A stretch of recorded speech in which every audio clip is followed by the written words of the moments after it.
Hi everyone, my name's Eric and welcome to the beginning of this series on learning how to code. Throughout this series, I'm going to be taking you from knowing absolutely nothing about programming to thoroughly understanding the fundamentals. Once you have this knowledge down, you'll be in a place where you can start working on your own small projects and move on to more advanced topics if that's the route that you want to go. So let's jump right into it. A topic that I usually see overlooked in most online tutorials, and I think is really critical for beginners, is what is code? So let's go ahead and answer that question right now. Computers are very powerful nowadays. And basically what I mean by that is that they can do a lot. They can execute billions of actions every single second, and they can produce complex things that we use all the time, like websites, video games, databases for storing information. They can play videos and music, and they can even edit videos and music, and they can nowadays do really fancy stuff like machine learning and artificial intelligence. And even though they can do all of these things, they can't actually do these things by themselves. So computers do not have the ability to think for themselves. All that computers can do is execute instructions that a person has written for them. So this idea here that computers are creating all of these things that we use all the time on their own at least is a bit of a misnomer. In reality, we kind of need people and the computer or computers to create these complex applications that we use all the time. And to be a bit more specific here, I really want to hone in on this. In reality, what's happening is we have people that are writing instructions that go to the computer. So people write instructions for the computer, then the computer will execute instructions,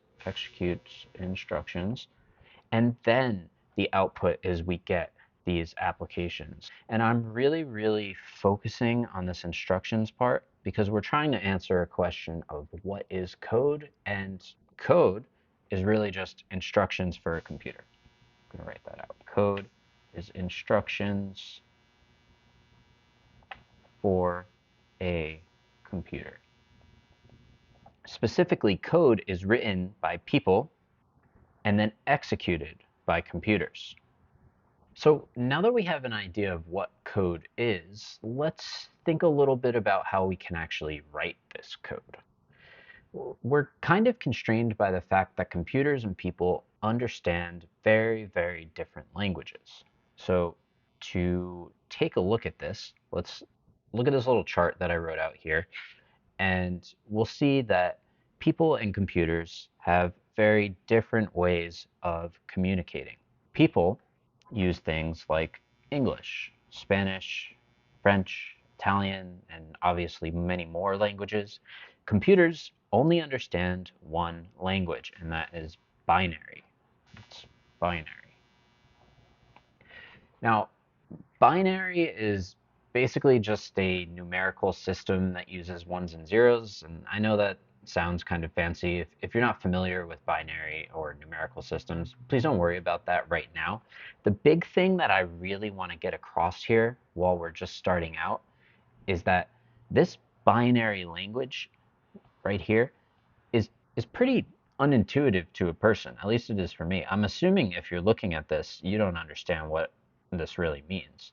And that's because people are not designed to understand languages like this, where we just have a bunch of ones and zeros. So if we want a way for people to be able to write instructions for computers, we need to find a language that works for both. We clearly can't use something like English because the computer won't understand English, and we can't use something like binary because the person won't understand binary. So we need to find something in the middle, and that is where programming languages come into play. Programming languages are a way of communicating that both people with a little bit of training and computers can both understand. And this allows us to have people and computers working in a cohesive manner, in a sense, kind of like back to our picture up here, to create these awesome technologies and applications that we use every single day. So we're going to be learning to program in Python, but there are a lot of programming languages out there, and you might ask, why aren't we using Java or Ruby or C++ or JavaScript? And that's a fair question. So the first thing I would say is when you're just starting out, the language itself doesn't matter as much. And the reason for that is that all programming languages share the same foundational concepts. To understand what this means, let's take two languages. Let's say Python and Java. If you compare the two, there are definitely details that differ between Java and Python. I can't take one line of code in Python and translate it into Java directly. Like there's going to be differences between those two for sure. What they both share though are the same big picture ideas, or these things that I keep calling foundational concepts. And that's a big part of what we'll be learning. So when you learn these foundational concepts in one language, they translate directly into any language because all languages are built on top of the foundational concepts.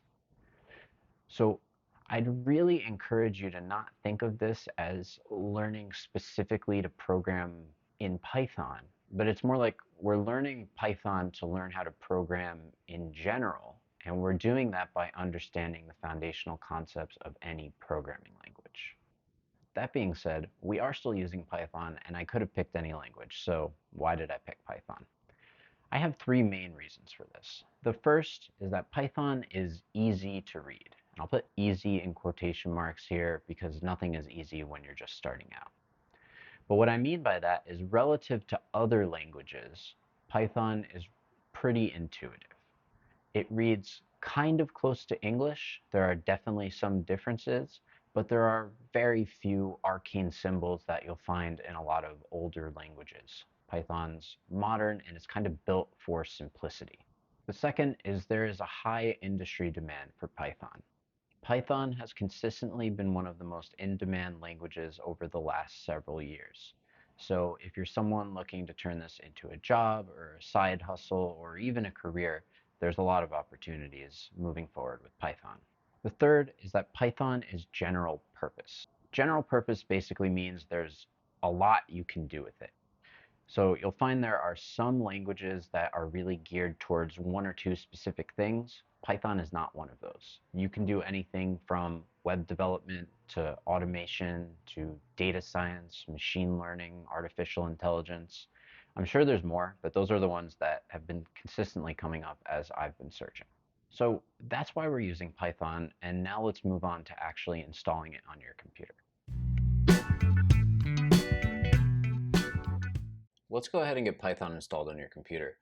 To do this, open up a web browser and type python.org into the address bar. You'll see a screen that looks a lot like what I'm showing right now. Navigate over to the Downloads tab, and you'll see a button that says Download Python followed by the version number. For me, it's showing 3.12.3, and depending on when you're watching this, they may have released a newer version of Python, so the version number may be different. So if the version numbers don't match up, please don't worry about that and just go ahead and press the Download Python button. Once the download's complete, you can open up the installer by pressing on this icon directly from your browser, or if for some reason this isn't showing up and you're using a Mac, you can also do this by navigating to Spotlight. To do that, move your cursor to the top of the screen and you should see this magnifying glass on the menu bar. Let's click that and type in Finder, press Enter, and navigate to Downloads. So this is the same installer that we were just looking at in my browser.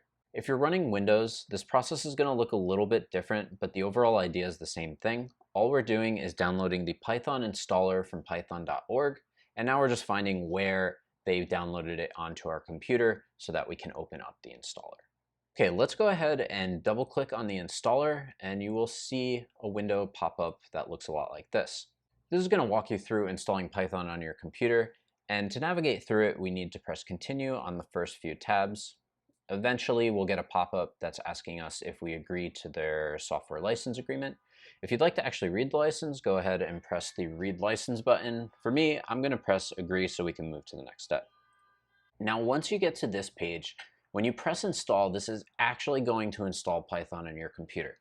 For me, I'm going to skip this because I already have Python installed, but assuming you're watching this and you do not have Python installed, please press the Install button, and the rest of the process is completely automated.